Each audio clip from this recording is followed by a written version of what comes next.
ठीक है, तो कल हमने ये सब पढ़ लिया था, राइस के बारे में, वीट के बारे में, मिलेट के बारे में। तो राइस और वीट का हमने पढ़ा था कि जो राइस और वीट है ये इनके बहुत ज्यादा नखरे हैं कि हमको अच्छी रेनफॉल, हाई रेनफॉल चाहिए, हाई टेम्परेचर चाहिए। वीट के भी नखरे हैं बहुत ज्यादा।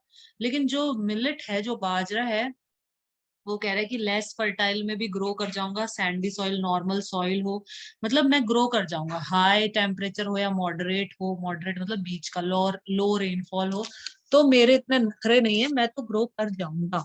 वीट और राइस के तो लेकिन बहुत बहुत ज्यादा नखरे हैं वीट और राइस के। ठीक है, अब आज हमें पढ़ना था मेज के बारे में।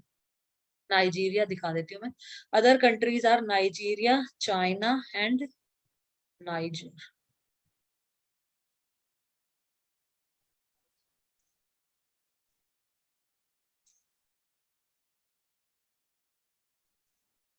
साउथ अफ्रीका में आना चाहिए शायद। हाँ, अफ्रीका में।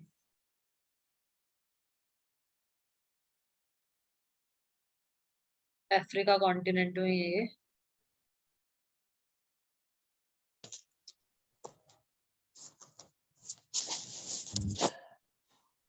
यहाँ पे है अपना नाइजीरिया।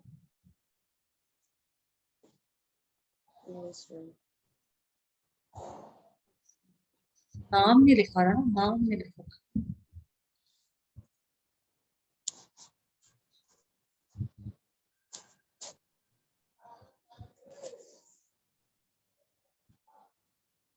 तो ये है अफ्रीका के अंदर है नाइजीरिया।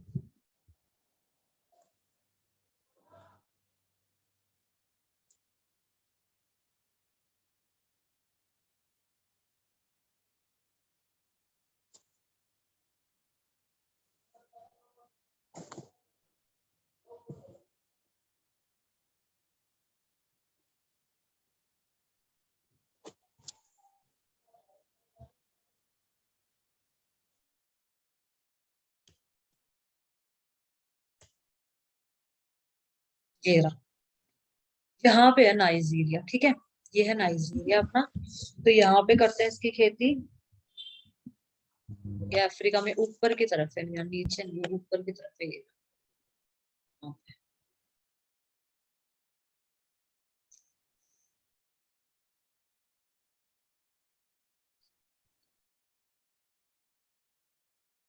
ठीक है, ये रहा सवाल अभी मम्मी। आगे चलते हैं।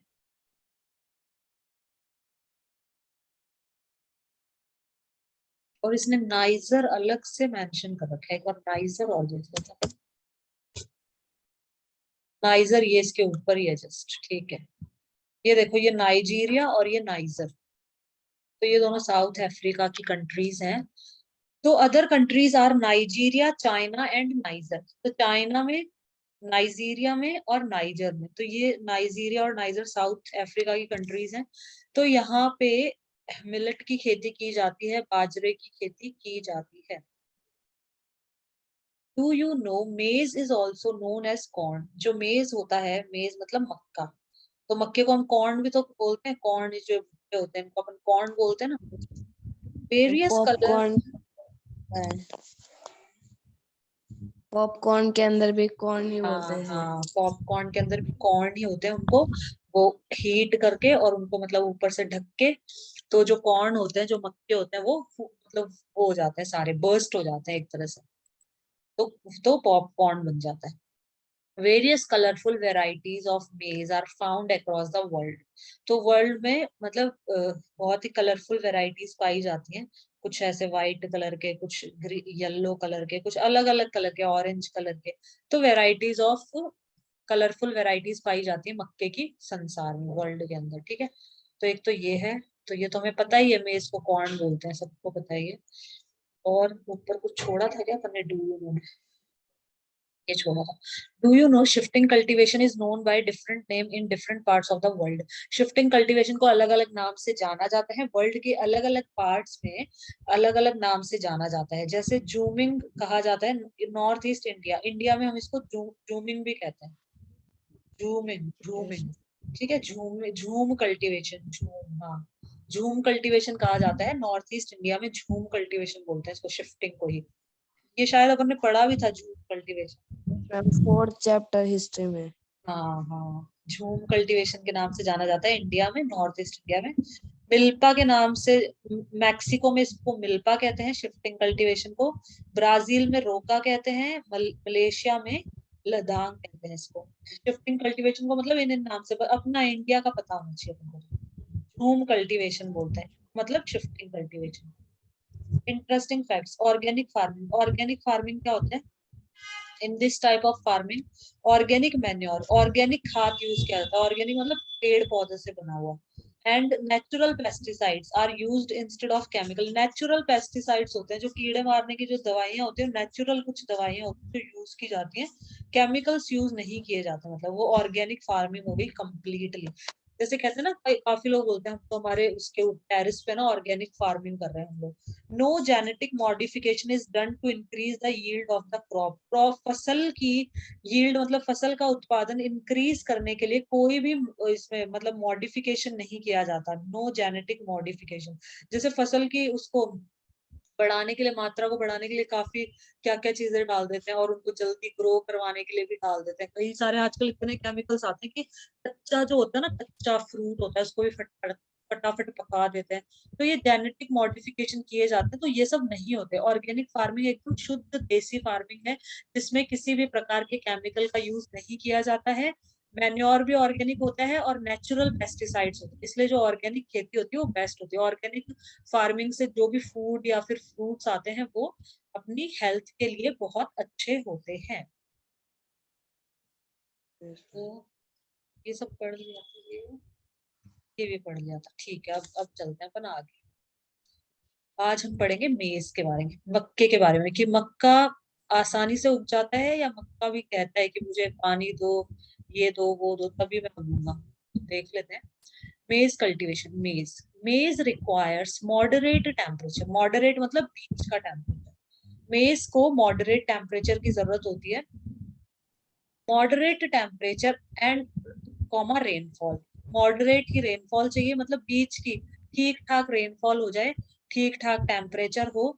एंड लॉट्स ऑफ सनशाइन, और सन की सनशाइन हो मतलब धूप हो। तो इट नीड्स, तो ये ध्यान रखना अपन को, इसको मॉडरेट टेम्परेचर और मॉडरेट रेनफॉल, ठीक है, मतलब मॉडरेट में ही उग जाता है ये, बीच का टेम्परेचर, बीच के मतलब ठीक ठाक टेम्परेचर, ठीक ठाक रेनफॉल और lots of sunshine. It needs well drained fertile, को भी फर्टाइल सॉइल चाहिए, जिसमें मतलब थोड़ा गीली गीली भी होनी चाहिए। वेल ड्रेन्ड फर्टाइल्ड सॉइल, ठीक है। तो फर्टाइल सॉइल का यूज होता है इसमें। मेज इज ग्रोन इन, कहाँ कहाँ लगाया जाता है? नॉर्थ अमेरिका, जो ऊपर वाला नॉर्थ अमेरिका कॉन्टिनेंट था, नॉर्थ अमेरिका, और साउथ अमेरिका नीचे वाला। तो ऊपर वाला जो नॉर्थ अमेरिका कॉन्टिनेंट है वहां पे लगाया जाता है। ब्राजील में लगाया जाता है, ब्राजील हमारा साउथ अमेरिका के अंदर आ जाता है। चाइना में, रशिया में, कनाडा हमारा नॉर्थ अमेरिका में आता है, इंडिया में और मैक्सिको में। फटाफट सबकी मैक्सिको की दिखा देती हूँ बस। मैक्सिको, यूएसए के नीचे है ना वो। हाँ मैक्सिको यहाँ पर है हमारा। यूनाइटेड स्टेट में नॉर्थ में आ जाता है। नॉर्थ वाला जो कनाडा है इसको। कनाडा है। तो नॉर्थ अमेरिका में, नॉर्थ अमेरिका में कनाडा आ गया, यूनाइटेड स्टेट आ गया, मैक्सिको। तो इन तीनों जगह लगाया जाता है मेज, मक्का। कनाडा में भी लगाते हैं, यूनाइटेड स्टेट में भी लगाते हैं और मैक्सिको में भी लगाते हैं। ये नॉर्थ अमेरिका में है, और ब्राजील ये रहा साउथ अमेरिका में। ठीक है, आगे चलते हैं। यस। तो इन जगह पे मेज लगाया जाता है। हमारे इंडिया में भी लगाया जाता है, रशिया में भी लगाया जाता है। ठीक है, आगे चलते हैं। मेज की यहाँ पे कल्टीवेशन दिखा रखी है फोटो में। Cotton. Cotton requires high temperature, light rainfall. Cotton को बहुत हाई टेम्परेचर चाहिए, ज्यादा टेम्परेचर। इसको ऐसे भी याद रख सकते हो, जैसे कॉटन है, रुई है, तो रुई को सूखने के लिए, मतलब मैं सिर्फ बता रही हूँ याद करने के लिए कि कैसे हम इसको लर्न कर सकते हैं, याद कर सकते हैं। तो जैसे रुई है, कॉटन है, तो उसको सूखने के लिए भी मतलब चाहिए, तो हाई टेम्परेचर चाहिए उसको, बहुत हाई टेम्परेचर चाहिए। ठीक है, ये सब ये सिर्फ लर्न करने के लिए बता रही हूँ मैं, कि कॉटन को हाई टेम्परेचर चाहिए होता है, लाइट रेनफॉल, कम ही पानी चाहिए होता है। इतना हल्का फुल्का होता है कॉटन, तो लाइट रेनफॉल में, कम कम रेनफॉल होती है उसमें लग जाता है। 210 फ्रॉस्ट फ्री डेज। फ्रॉस्ट मतलब धुंध जो होती है, फ्रॉस्ट फ्री डेज होने चाहिए, धुंध नहीं होनी चाहिए।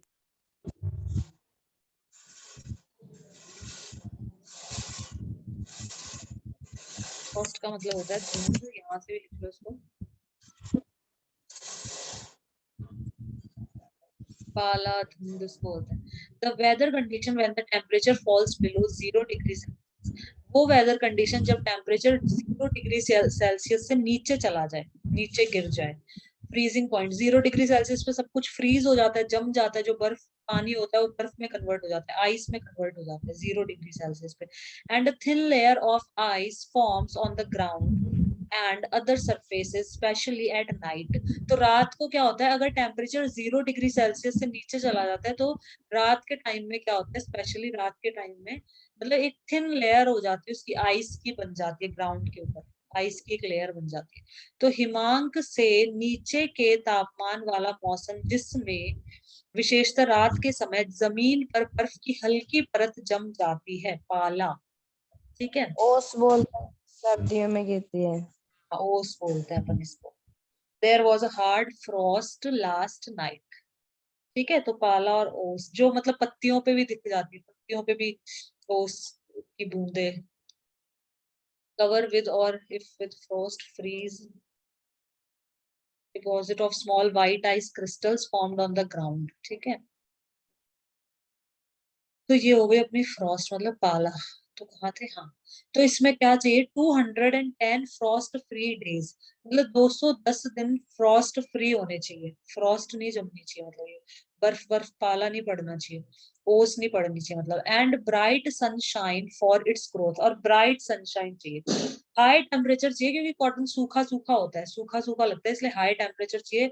कम रेनफॉल चाहिए ही नहीं, कम रेनफॉल चाहिए, और फ्रॉस्ट फ्री डेज चाहिए, और ब्राइट सनशाइन चाहिए। ठीक है, इट ग्रोज बेस्ट ऑन, अब ये किस पे, ब्लैक सॉइल पे। ये क्वेश्चन आता है कि किस सॉइल, किस तरह की मिट्टी पे ये मतलब लगाए जाते हैं, सबके लिए पूछा जाता है। तो ये ब्लैक सॉइल पे, देखो इस पे ऐसे याद रख लेना कि व्हाइट कॉटन व्हाइट होता है, तो ब्लैक सॉइल पे लगता है। It grows black best on black, ये बेस्ट कहाँ पे ग्रो करता है, ब्लैक सॉइल पे एंड एल्यूवियल सॉइल पे। और जो एल्यूवियल सॉइल होती है, जो नदी के द्वारा बहाई गई जो मिट्टी होती है, उसको हम एल्यूवियल सॉइल बोलते हैं। तो एल्यूवियल सॉइल या फिर जो ब्लैक सॉइल होती है, ठीक है, क्योंकि नदी सारी ऊपर ऊपर की मिट्टी लेके आती है, एकदम फर्टाइल सॉइल होती है नदी के अंदर वो। तो ब्लैक और एल्यूवियल सॉइल में ये लगाए जाते हैं। China, USA, India, Pakistan, Brazil, Egypt are the leading producers of cotton. तो कॉटन के ये लीडिंग प्रोड्यूसर्स है, मतलब ये प्रोड्यूस करते हैं कॉटन को। It is one of the main raw materials for the cotton textile industries. तो ये कॉटन टेक्सटाइल इंडस्ट्रीज का रॉ मटेरियल हो गया ना कॉटन, जो कपड़ों की टेक्सटाइल इंडस्ट्रीज होती है, कपड़ों वाले इंडस्ट्रीज। तो टेक्सटाइल हम बोलते हैं कपड़ों वाले इंडस्ट्रीज को, लिख लो इसको। तो जो कपड़ों की इंडस्ट्रीज होती है उनको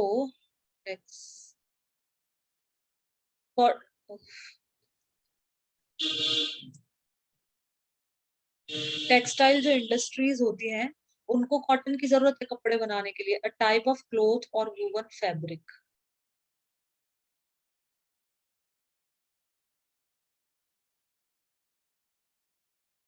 any cloth made in a factory. ठीक है, टेक्सटाइल हम कपड़ों के लिए यूज करते हैं, टेक्सटाइल फैक्ट्रीज मतलब टेक्सटाइल इंडस्ट्री मतलब कपड़ों की इंडस्ट्री है।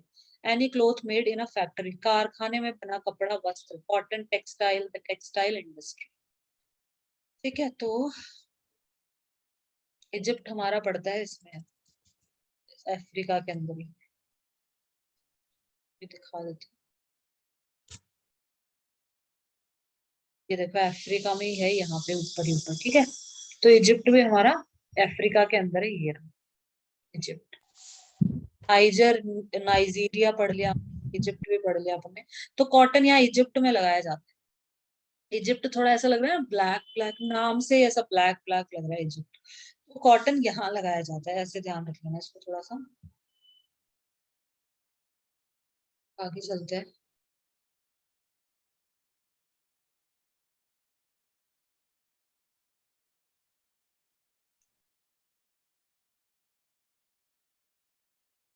ठीक है, तो China, USA, India, Pakistan. India तो सब में आगे, देखो इंडिया कॉटन भी लगाता है, इंडिया मेज भी लगाता है, लेकिन ये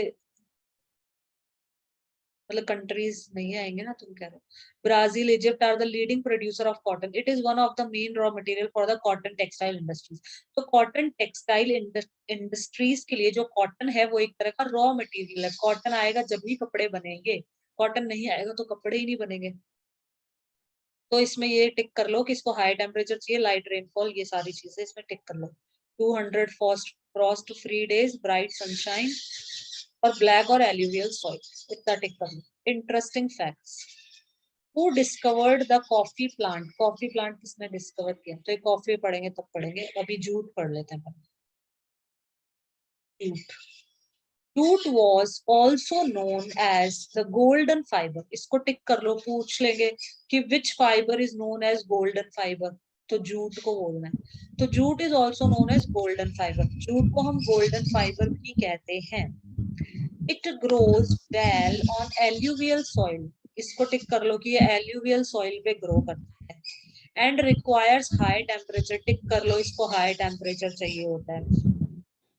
हैवी रेनफॉल, रेनफॉल भी ज्यादा चाहिए। ह्यूमिड क्लाइमेट, मतलब जूट भाई साहब के भी नखरे हैं, क्योंकि इसके नाम के आगे गोल्डन जोड़ दिया ना, गोल्डन फाइबर, कि भाई मैं तो गोल्डन फाइबर हूँ, मैं तो महंगा होना चाहिए फिर, मतलब मुझे तो हाई टेम्परेचर चाहिए, हाई रेनफॉल।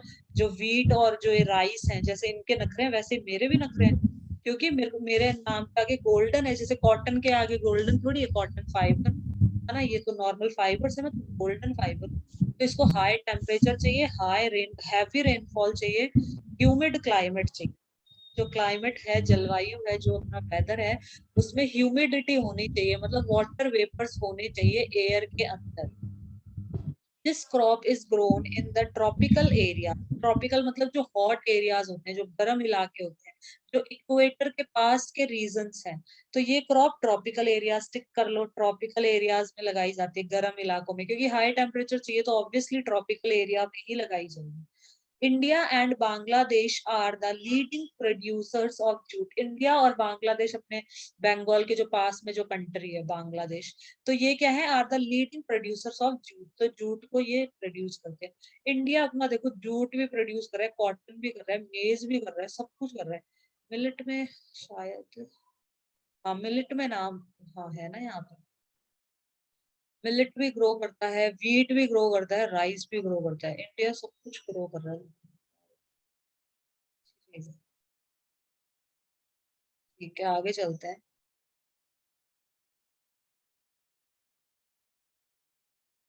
कॉफी, कॉफी पे आ जाते हैं अभी। Coffee, coffee requires warm and wet climate and well drained loamy soil।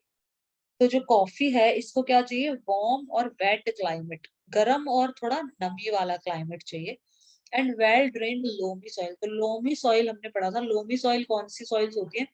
Loamy soil वो सॉइल होती है जिसके अंदर क्या बोलते हैं, डेड प्लांट्स हो, और मतलब फर्टाइल भी हो और डेड प्लांट होते हैं इसके अंदर। तो इस तरह की सॉइल को हम लोमी सॉइल बोलते हैं, जो डेड प्लांट से भी मिलके बनी है। तो लोमी सॉइल चाहिए इसको, वेट और वार्म क्लाइमेट चाहिए कॉफी के लिए, थोड़ा मतलब गर्म भी और नम भी। Hill slopes are more suitable for growth of this crop. Hilly जो स्लोप्स होती है ना, पहाड़ी जो स्लोप मतलब ढलान, पहाड़ी इलाकों में मतलब लगाई जाती है। Hilly slopes are more suitable for growth of this crop, इस क्रॉप की ग्रोथ के लिए हिली स्लोप मतलब सुटेबल रहता है, सही रहता है। Brazil is the leading producer followed by Colombia and India. तो ब्राजील हमारा क्या लीडिंग वो है, फॉर वो मतलब ब्राजील सबसे ज्यादा प्रोड्यूस करता है इसको। ब्राजील जो कि साउथ अमेरिका में है, कोलंबिया भी साउथ।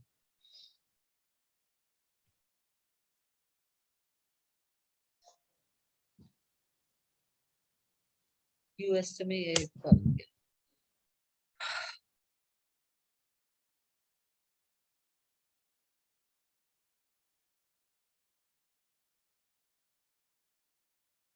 लंदन यूके,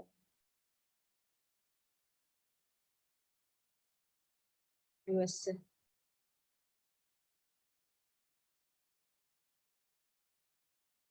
ये रहा अपना कोलंबिया, ठीक है, ये रहा यहाँ पे।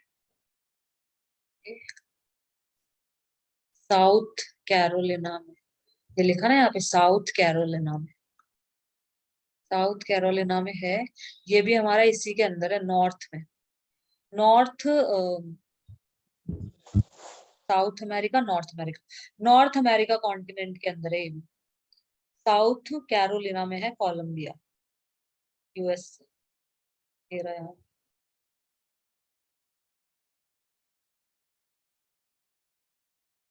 और ये इसमें भी है, क्या बोलते हैं, यूके के अंदर भी है।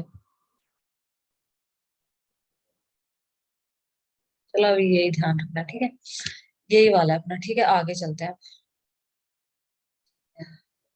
तो ये ब्राजील में, ब्राजील लीडिंग प्रोड्यूसर है, मतलब ब्राजील सबसे ज्यादा कॉफी लगाता है, और फिर कोलंबिया और इंडिया इसके बाद में। कॉफी प्लांटेशन ये दिखा रखा है यहाँ पे, लोग काम कर रहे हैं, देखो कॉफी के बारे में क्या बोलूं। Interesting fact, who discovered the coffee plant, coffee plant को किसने खोजा, किसने डिस्कवर किया।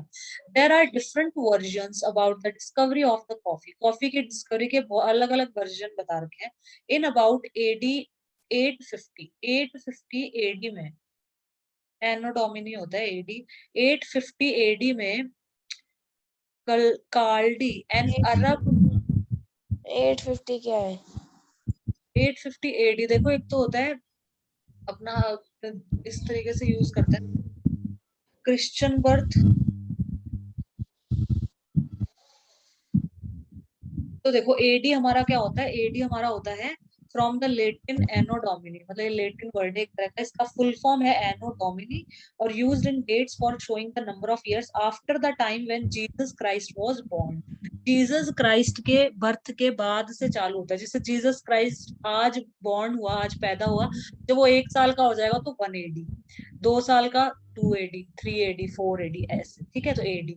और एक हम यूज करते हैं बीसी, तो हम जो हिस्ट्री में पढ़ेंगे ना, तो उसमें एडी और बीसी यूज करते हैं, कि 1857 एडी में ऐसा हुआ, इतने बीसी में ऐसा हुआ, बीसी मतलब बिफोर क्राइस्ट बर्थ, इनके बर्थ से पहले।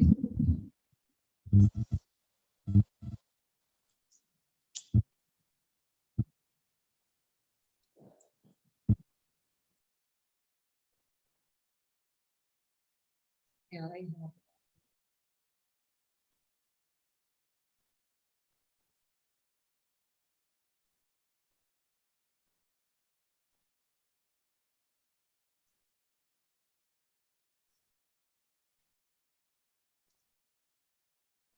ठीक है, तो बीसी और एडी के फॉर्म में अपन पढ़ते हैं। तो बीसी होता है before Christ, abbreviation for BC, before Christ, used to show that a year or century comes before the year in which Jesus Christ is thought to have been born. Caesar was assassinated in 44 BC। मतलब ये Jesus Christ से जन्म से पहले की बातें होती है वो बीसी में ली जाती हैं, और इनके बाद की जो होती है वो एडी में ली जाती है। वो देखो कैसे करी जाती है, मैं एक्सप्लेन कर देती हूँ थोड़ा सा। जैसे कि ये इस दिन हुए, जीसस क्राइस्ट का बॉर्न हुआ इस दिन, ठीक है, इस दिन वो पैदा हुए। इसके बाद के जो साल होते हैं ना, तो यहाँ से जैसे इसके पैदा हुए ये 1 साल के हुए, तो हम इसको बोलते हैं 1 एडी, ठीक है, इस तरह से एडी बढ़ता जाता है आगे, 1 एडी। हाँ, बॉन्ड कब हुए थे वो? तो 25 दिसंबर, ईयर पता नहीं कौन से ईयर में बॉर्न हुए थे। तो मतलब वो जब भी बॉर्न हुए थे उसके बाद से 1 एडी, 2 एडी, 2 एडी, 3 एडी, चलो यहाँ उसको भी सर्च करते हैं गूगल पे।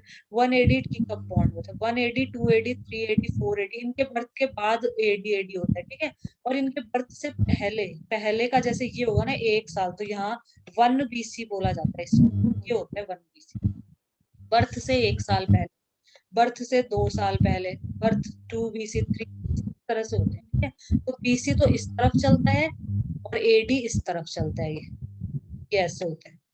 तो अपन हिस्ट्री में पढ़ेंगे एडी इतने 1857 एडी में या 1857 बीसी में, तो इसको ध्यान रखना, बीसी मतलब ये ऐसे, बिफोर क्राइस्ट मतलब बिफोर क्राइस्ट, उसका जो बिफोर क्राइस्ट मतलब क्राइस्ट से पहले, उनके जन्म से पहले, एडी मतलब एनो डोमिनी, मतलब उनके जन्म के बाद। चलो ये भी देख लेते हैं कब उनका जन्म हुआ था, कौन से ईयर में हुआ था, मतलब ईयर देखना है ना अपन को। तो 25 दिसंबर अपन सेलिब्रेट ही करते हैं क्रिसमस, हम ईयर देखना है, बता देते हैं।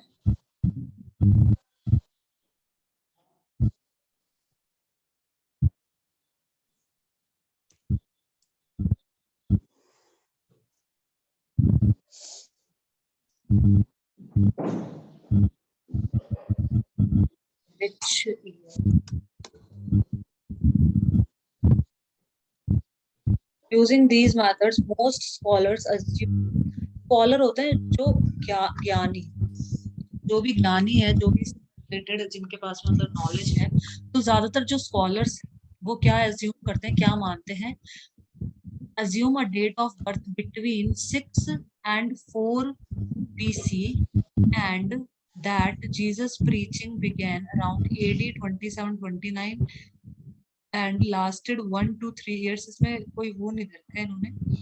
They calculate the death of Jesus as having taken place between AD 30. तो इनका जो प्रीचिंग तो स्टार्ट कर दी थी इन्होंने जब ये 27-29 साल के थे, और इनकी डेथ हो गई थी 30 से 36 के बीच में. मतलब कुछ क्लियर नहीं पता है इनको. पेरेंट्स इनके मैरी और मदर ऑफ जीसस. तो इसकी मदर थी मैरी, जीसस की मदर थी मैरी.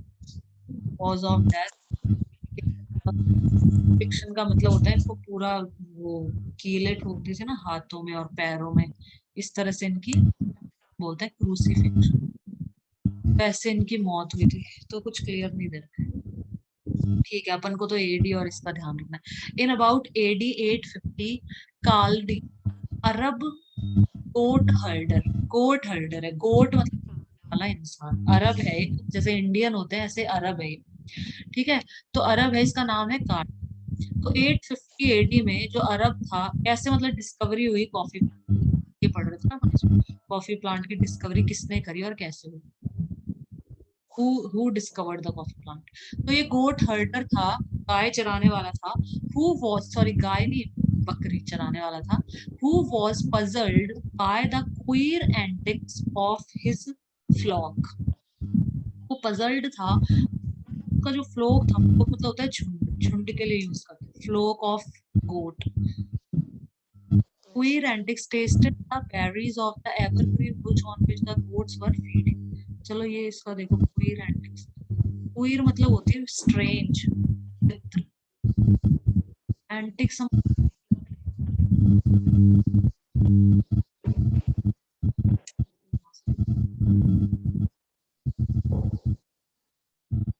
queer का मतलब होता है strange और मतलब विचित्र, असामान्य. His face was a queer pink color. मतलब जो उसका फेस था वो क्वीर, मतलब स्ट्रेंज और अनयूजुअल था. क्वीर मतलब विचित्र, अजीब और असामान्य. एंटीक्स हम पुरानी चीजों के लिए यूज,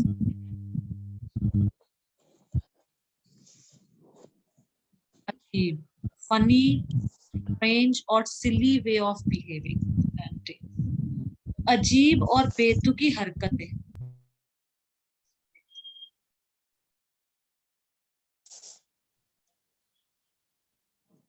पुलिस आया म्यूजिक.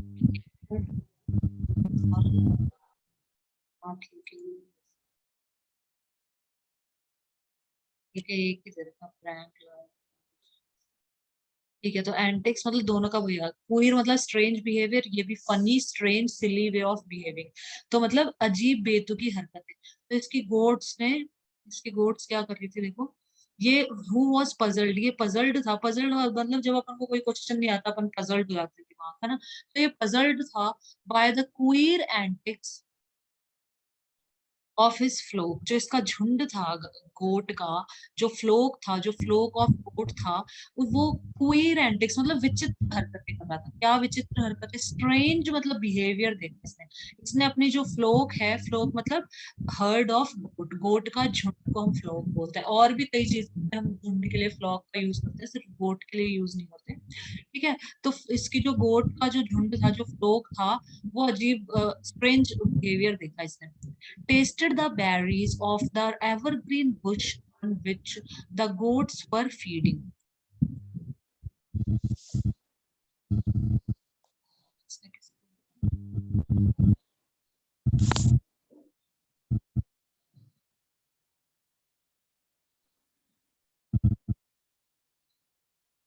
देखो किस किस के ग्रुप के लिए यूज किया जाता है. अ ग्रुप ऑफ शीप, भेड़ों का अगर झुंड है तो हम फ्लॉक बोलते हैं.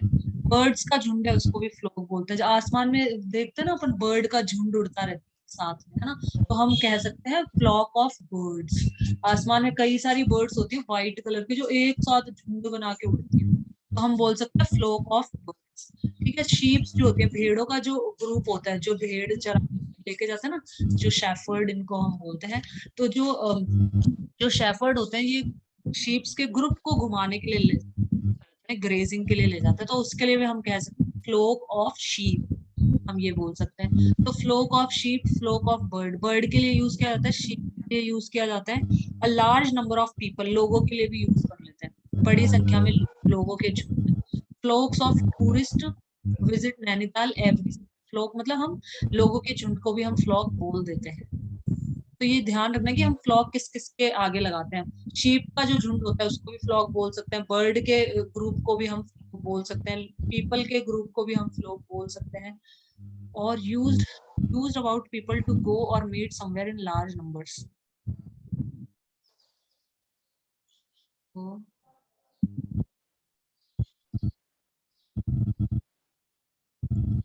हम गोट के आगे भी लगा सकते हैं, मैंने लिखा नहीं। Number of birds of one kind feeding resting together, एक तरह की बर्ड्स, ठीक है। Number of domestic animals, specially sheep, ये देखो आ गया ना, गोट, गोट के लिए भी यूज करते हैं, ठीक है। तो नंबर ऑफ डोमेस्टिक एनिमल जैसे कि शीप के लिए हम यूज कर सकते हैं flock of sheep, flock of goat, है ना।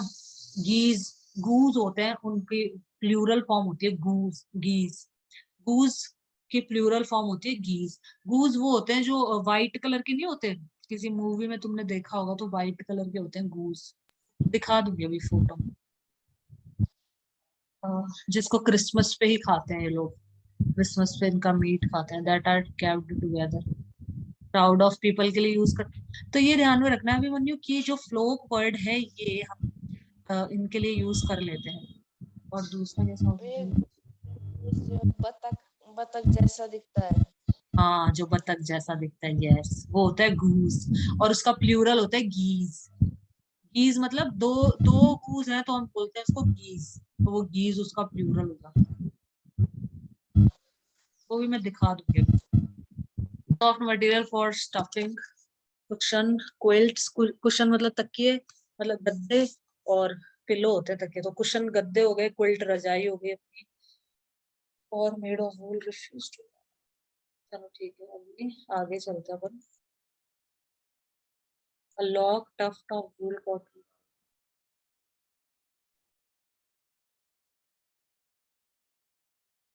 लॉग का हमारा ये मतलब होता है, गूज दिखा देते हैं।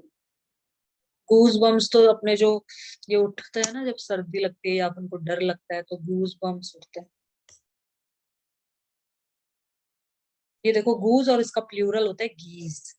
गीज मतलब अगर दो गूज होंगे ना तो हम उसको बोलते हैं गीज, हंस। बतख जैसा बड़ा सफेद पक्षी जिसे मांस के लिए पाला जाता है, ये मतलब है ना क्रिसमस पे लोग खाते हैं। तो a large white bird that is like a duck but bigger, बतख के जैसी होती है लेकिन उससे बड़ी होती है। Geese are kept on farm for their meat and eggs, इनके मीट और एग्स के लिए इनको मतलब खेतों पे रखा जाता है। इसकी इमेज दिखा देती हूँ यहाँ पे, फ्रॉस्ट की आ गई, ये फ्रॉस्ट है, फ्रॉस्ट की भी देख लो इमेज। ये देखो पत्तियों पे ऐसे ओस सी लग जाती है ना, अपने तो इतनी ज्यादा नहीं होती है, तो बहुत हैवी फ्रॉस्ट है ये। अपनी तरफ तो हल्की फुल्की होती है। ये देखो जैसे ऐसे, अपने तो इतना इतना ही होता है बस, थोड़ा बहुत। तो ये फ्रॉस्ट है।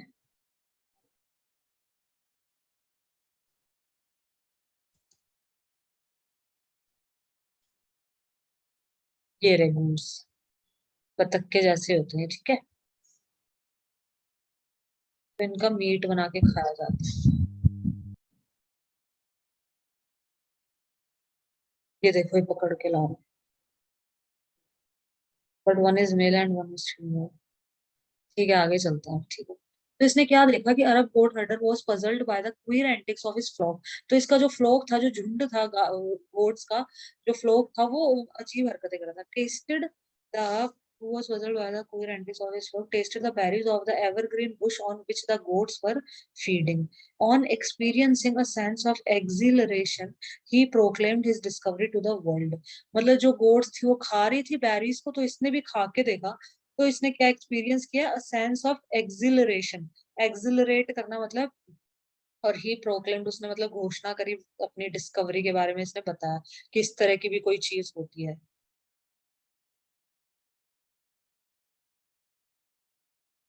एक्सिलरेट का मीनिंग लिख लो ऐसे।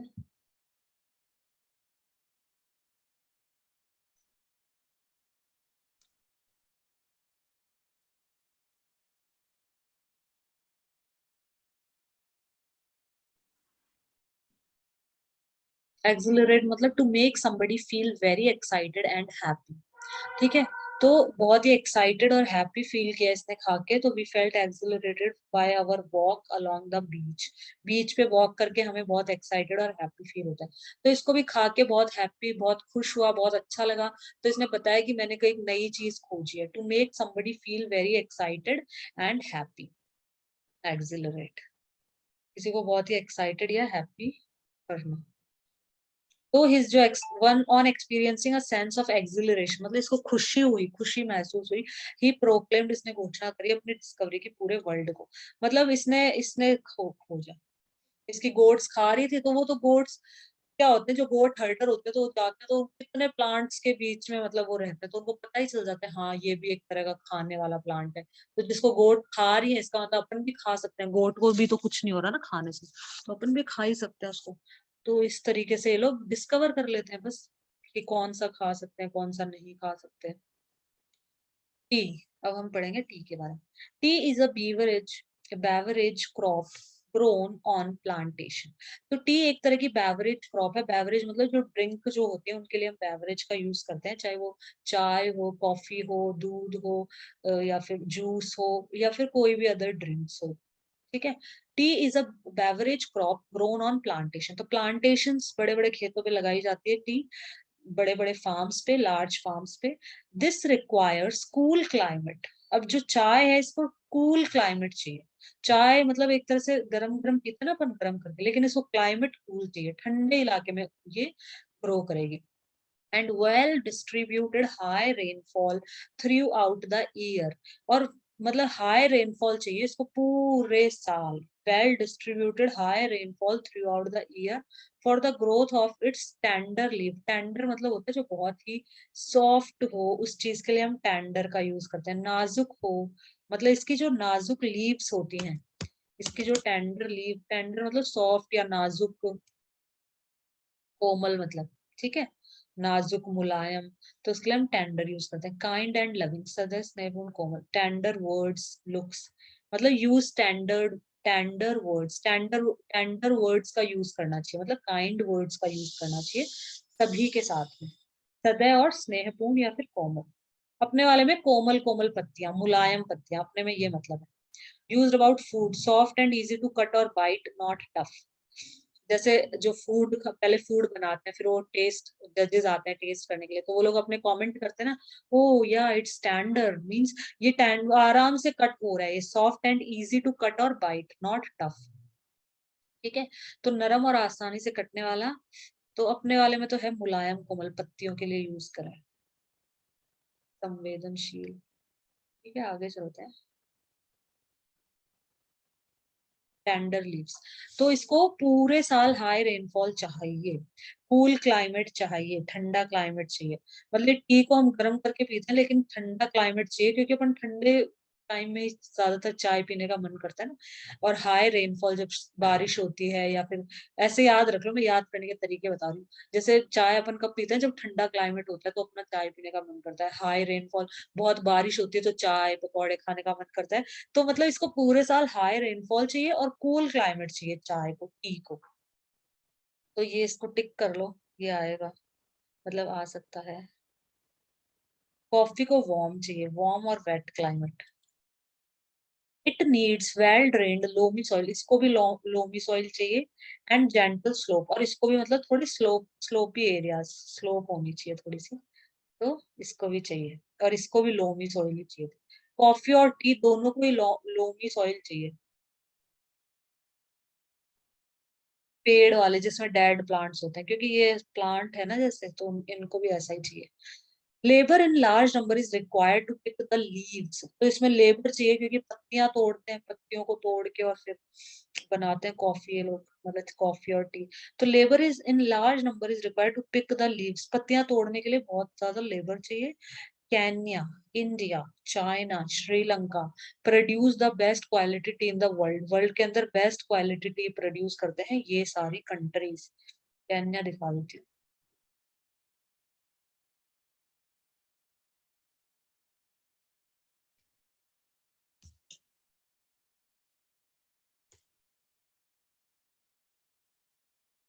ये रही अपना केन्या, उगांडा, साउथ अफ्रीका में ही है, ठीक है। केन्या भी यहीं पे है, ये रहा। ठीक है, इजिप्ट, नाइजर और नाइजीरिया और केन्या, ये रहा। तो ये सारी चीजें, मेडागास्कर, जिम्बाब्वे, साउथ अफ्रीका, आगे ये रहा केन्या। तो यहाँ पे चाय टी लगाई जाती है। केन्या में, इंडिया में, चाइना में, श्रीलंका में बेस्ट क्वालिटी की टी प्रोड्यूस होती है वर्ल्ड के अंदर इन जगह पे। एग्रीकल्चर डेवलपमेंट, ये टी के प्लांटेशन दिखा रखे हैं, कितना है वो देख लेते हैं। Farm in India, farm in USA,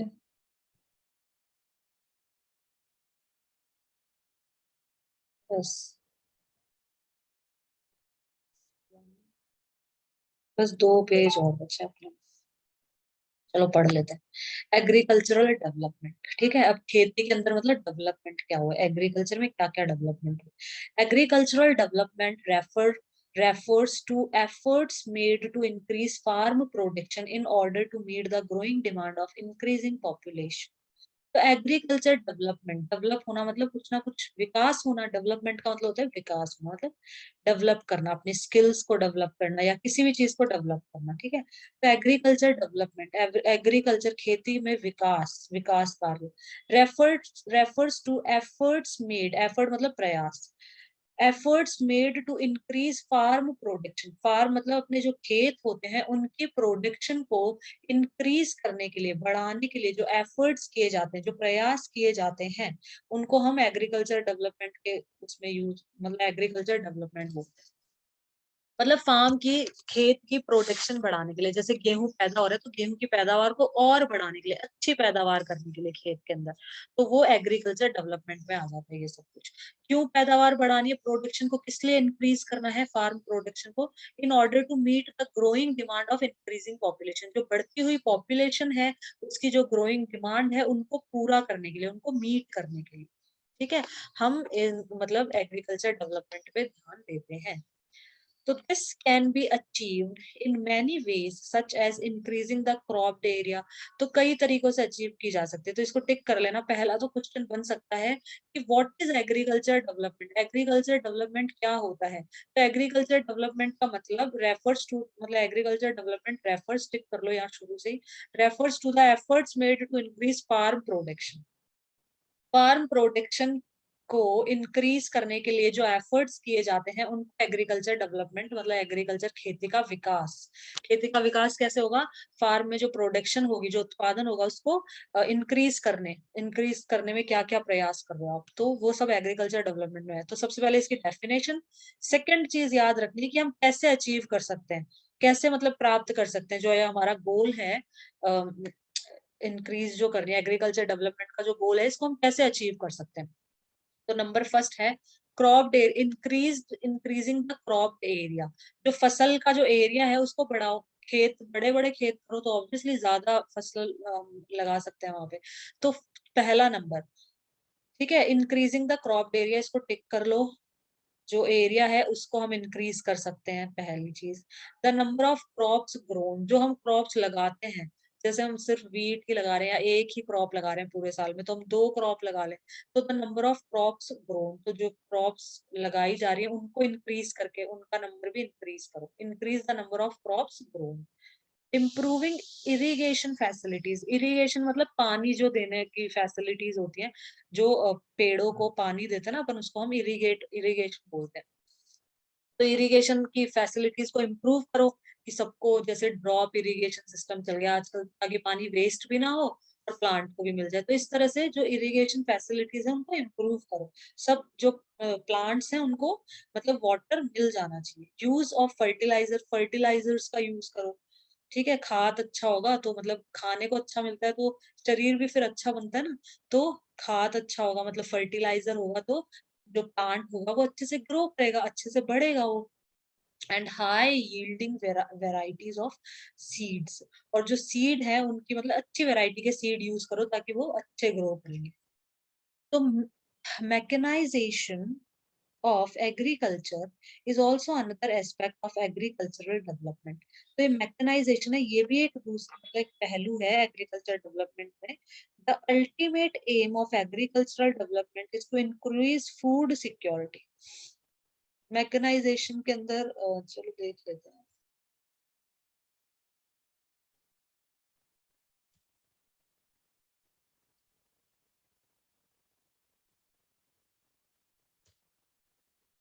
मशीनीकरण मतलब, मैकेनाइजेशन का मतलब होता है मशीनीकरण, ठीक है। मतलब मैकेनाइजेशन से भी हम इसको इंक्रीज कर सकते हैं। द इंट्रोडक्शन ऑफ मशीन्स और ऑटोमेटिक डिवाइस इनटू प्रोसेस और एक्टिविटी। हाँ मतलब वही, ठीक है। तो इसको मैकेनाइजेशन बोलते हैं, मशीनाइजेशन मत बोलना, मैकेनाइजेशन ये। तो मैकेनाइजेशन को भी टिक कर लो। Mechanisation of agriculture is also another aspect of agriculture development. तो एग्रीकल्चर डेवलपमेंट को अचीव करने के लिए, प्राप्त करने के लिए हम एरिया को इंक्रीज कर सकते हैं। नंबर फर्स्ट इसको टिक करो। जो नंबर ऑफ क्रॉप्स ग्रो करते हैं उनको इंक्रीज करो, इरिगेशन फैसिलिटीज को इम्प्रूव करो, फर्टिलाइजर का यूज करो, हाई मतलब गुड वैरायटी, जो सीड की जो वैरायटी अच्छी high yielding variety of seeds का यूज करो, ठीक है। और मैकेनाइजेशन मतलब मशीनीकरण, मतलब मशीन्स का यूज करके भी हम इसको और बढ़ा सकते हैं। तो the ultimate aim of agricultural development is to increase food security. तो इसका अल्टीमेट एम क्या है, मतलब अल्टीमेट एम है इसका फूड सिक्योरिटी को इंक्रीज करना, मतलब एक तरह से खाने के उत्पादन को बढ़ाना, खाने के प्रोडक्शन को इंक्रीज करना, ठीक है।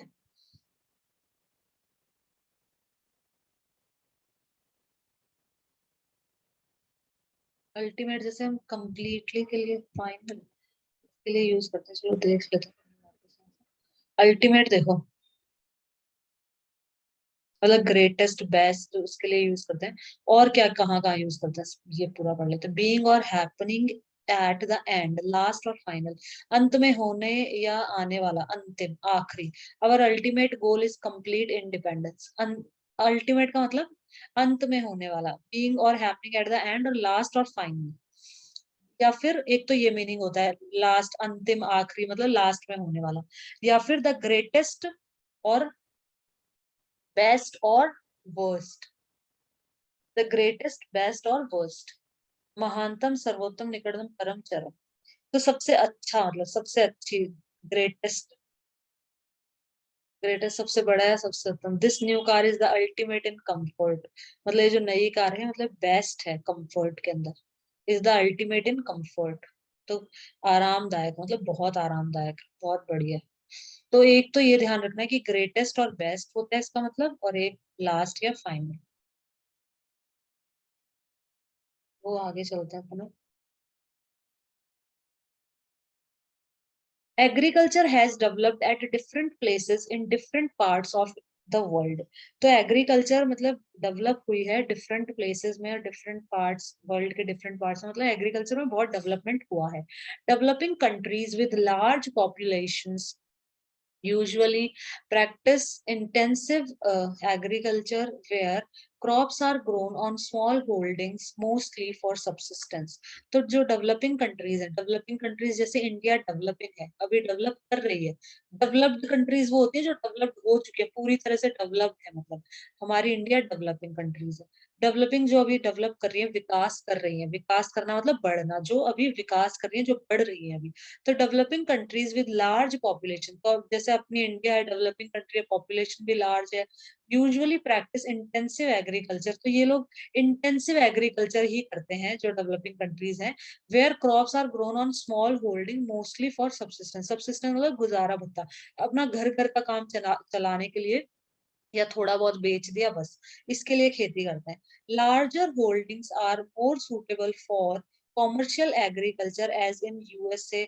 लार्जर होल्डिंग मतलब वही बड़े बड़े फार्म्स पे खेती करना, तो ये कॉमर्शियल एग्रीकल्चर ये यूएसए में, कनाडा, ऑस्ट्रेलिया, ये यहाँ पे ज्यादा की जाती है, ठीक है। Larger holding are more suitable, कि ज्यादा सुटेबल कहाँ पे है, for commercial agriculture, commercial agriculture के लिए लार्जर होल्डिंग्स चाहिए, बड़े बड़े मतलब फार्म्स चाहिए, तो ये यूएसए, कनाडा, ऑस्ट्रेलिया यहाँ की जाती है with the help of 2 case studies of farms, one from India and the other from the USA. Let us understand about agriculture in developing and a developed country. USA होगी हमारी developed country, develop हो चुकी है पूरी तरीके से अपना, ठीक है, और हमारी इंडिया है डेवलपिंग कंट्री। तो हम दोनों के बारे में पढ़ेंगे, फार्म इन इंडिया पढ़ेंगे हम एक तो, और फार्म इन यूएसए, यूएसए के खेत और इंडिया में खेत, फार्म मतलब खेत, तो यूएसए के खेतों मतलब यूएसए में कैसे कैसे होता है और इंडिया में, तो ये 2 टॉपिक्स और बचे हैं अपने, अपन एक बार ये पढ़ लेते हैं थोड़ा सा।